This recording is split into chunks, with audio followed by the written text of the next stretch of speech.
la France va agrandir l'Algérie en reniant sur le Maroc. Le Maroc, qui est un État qui est plus que millénaire.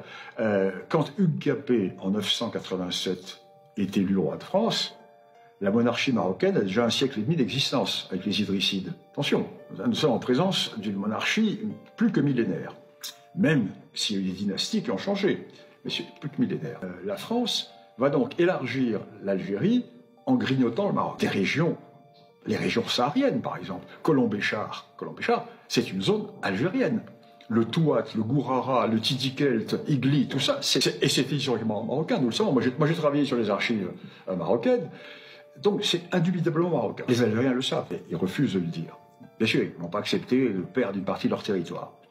Alors en 1960, De Gaulle, qui avait déjà l'intention de donner l'indépendance à l'Algérie, et il savait très bien que le Maroc avait été amputé. En plus, De Gaulle avait de très bons rapports avec le Maroc, parce que le sultan du Maroc, à l'époque on ne disait pas le roi, on disait le sultan, Mohamed V, était compagnon de la libération. C'était un des compagnons de la libération, le Mohamed V. Hein. Donc il était très proche de Gaulle. Et donc De Gaulle propose aux Marocains une rectification des frontières. Il dit aux Marocains, bon, je vais donner l'indépendance à l'Algérie, je sais très bien qu'il y a une partie, bon, on va s'arranger.